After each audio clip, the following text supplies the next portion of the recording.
Saya pernah kelaparan, udah nggak kuat lagi, udah di ujung, udah nggak kuat banget, kata Abu Hurairah. Karena dia berharap Umar bin Khattab mengajak dia datang ke rumah.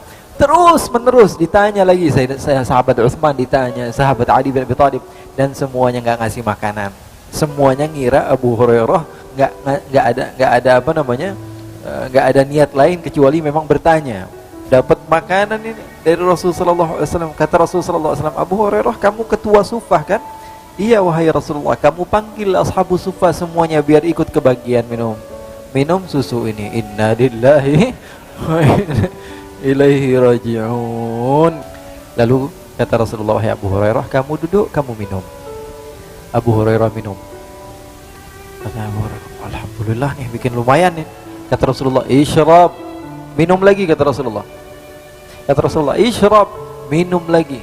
Kata Rasulullah, isyrab, minum lagi. Isyrab, minum lagi. Sampai kata Abu Hurairah, fa wallahi ya Rasulullah ma ajidu maslakan. Ya Rasulullah, saya sudah enggak dapetin tempat lagi buat naruh susu ya Rasulullah.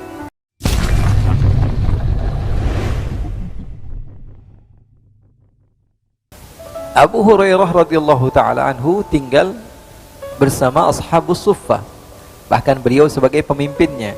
Beliau bercerita, ya, beliau dipanggil Rasul Aba Hirrah.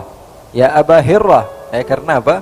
Karena beliau pernah suatu waktu bawa kucing dimasukkan ke bajunya. Jadi baju orang Arab dulu itu panjang seperti ini, jubahnya tapi panjang, kum, namanya kum. Dimasukkan apa? Segala sesuatu masuk ke sini, segala sesuatu masuk ke tempat ini. Abu Hurairah ketika itu memasukkan kucing. Kemudian Rasulullah SAW tanya, apa itu hai Abdurrahman? Katanya, ini kucing ya Rasulullah. Ya Aba Hirrah, kata Rasulullah, wahai bapaknya kucing. Dari situ beliau dipanggil Abu Hurairah radhiyallahu taala anhu wa 'anil jami'. Abu Hurairah pernah cerita, saya pernah kelaparan, udah nggak kuat lagi, udah di ujung, udah nggak kuat banget, kata Abu Hurairah. Akhirnya siapa orang yang saya sangat harapkan? Abu Bakar, rumahnya nggak begitu jauh. Ya, saya muter cari Abu Bakar. Apa yang saya lakukan? Pertama, saya sudah tahan, saya tidur berbalik seperti itu, masih lapar, kata Abu Hurairah. Saya ambil batu, saya ikat sehingga apa? Saya kencangkan perut saya masih lapar, saya nggak kuat. Akhirnya saya datangi sahabat-sahabat. Di antara yang saya lihat pertama kali, Abu Bakar ada di depan rumahnya. Saya datangi bergegas. Saya tanya, Abu Bakar, labbaika ya Abu Hurairah. Kenapa wahai Abu Hurairah? Saya mau tanya, padahal pengen minta makan. Abu Hurairah yang cerita. Saya pengen tanya apa? Saya pengen tanya tentang ayat yang ada di dalam Al-Quran. Ya, ini asbabun nuzulnya bagaimana wahai Abu Hurairah? Kan engkau adalah orang yang lama hidup dengan Nabi. Ayatnya begini bunyinya gimana? Dijawab sama Abu Hurairah, sama Sayyidina Abu Bakar As-Siddiq dengan jawaban yang panjang. Ya. Dan setelah jawabannya panjang, wahai Abu Hurairah, apakah ada pertanyaan lagi? Kata Abu Hurairah, udah nggak ada wahai Abu Bakar. Akhirnya Abu Hurairah pergi. Padahal niatnya apa? Habis ditanya, kamu sudah makan apa belum? Biasanya kan ditanya begitu. Anak santri nih tinggal sama Nabi, ya, biasanya ditanya, udah makan apa belum? Tadi dikasih makan apa? Belum, ya udah makan di rumah, begitu kan? Begitu, harusnya begitu, ngasih kode. Tapi Sayyidina Abu Bakar nggak paham ketika itu. Ada pertanyaan lagi, kata Sayyidina Abu Bakar, kata Abu Hurairah, Sayyidina Abu Hurairah, nggak ada wahai Abu Bakar. Takut kepanjangan lagi jawabnya.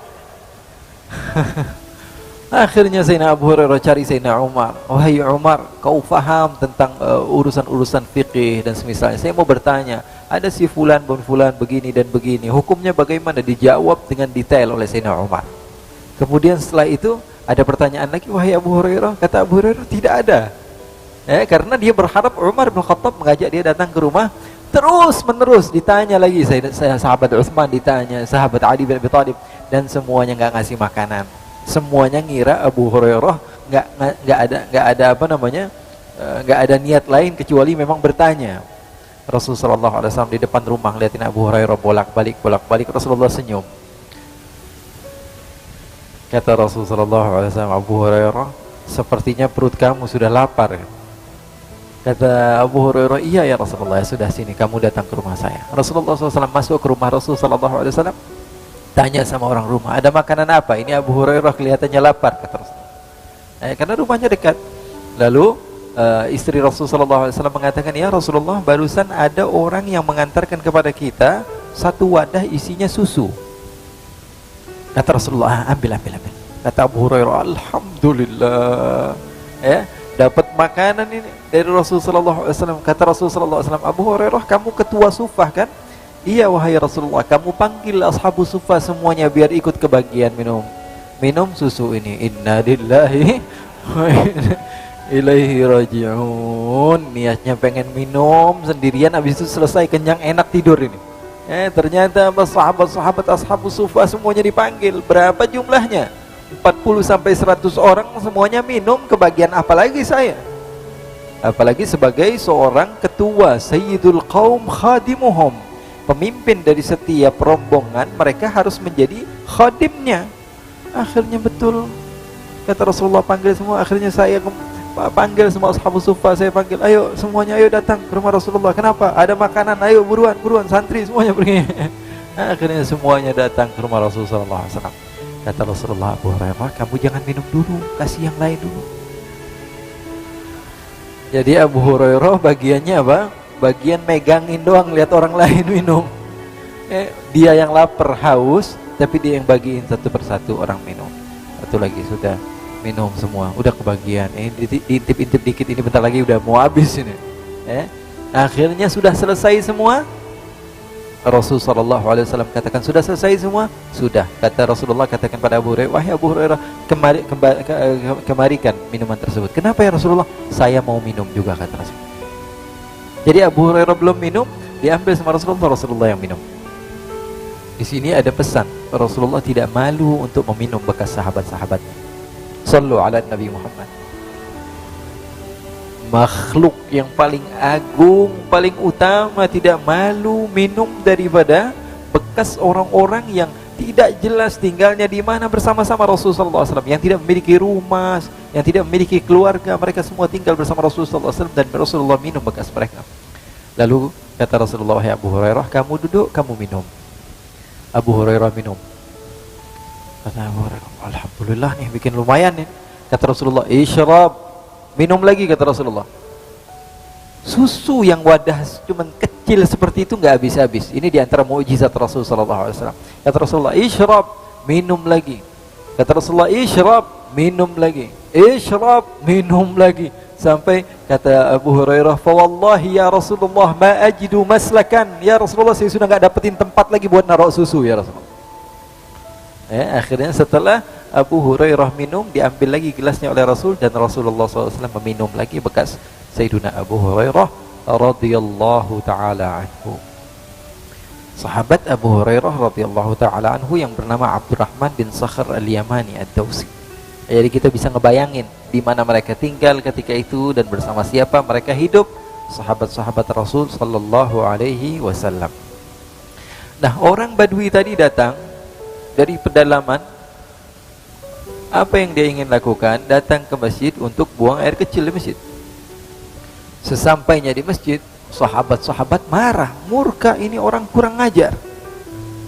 Masjid Rasul sallallahu alaihi wasallam digunakan untuk buang air kecil. Semua sahabat mendatangi orang tersebut sehingga mau dipukul ini orang. Kurang ngajar, melecehkan rumah Allah Subhanahu wa taala. Rasulullah seketika datang, kata Rasulullah, biarin dia buang air dulu. Selesai dia buang air. Karena Rasulullah cerdas, Rasulullah pintar. Kalau orang lagi kencing, buang air kecil, dikejar, apa yang terjadi? Satu masjid akhirnya najis. Tapi Rasulullah SAW biarkan selesaikan di situ. Jadi kita ketahuan di mana najisnya di satu tempat. Kadang-kadang kan kita kalau marah nggak mikir lagi, yang penting marah. Ini untuk agama, ini masjid dilecehkan. Akhirnya dengan perbuatan dia malah masalah menjadi melebar. Yang tadi harusnya di satu tempat, tapi akhirnya malah najis di mana-mana. Akhirnya setelah itu kata Rasulullah SAW, kamu teruskan buang airnya. Setelah itu Rasulullah perintahkan beberapa sahabat untuk membersihkan masjid tersebut. Badui ini mendatangi Nabi.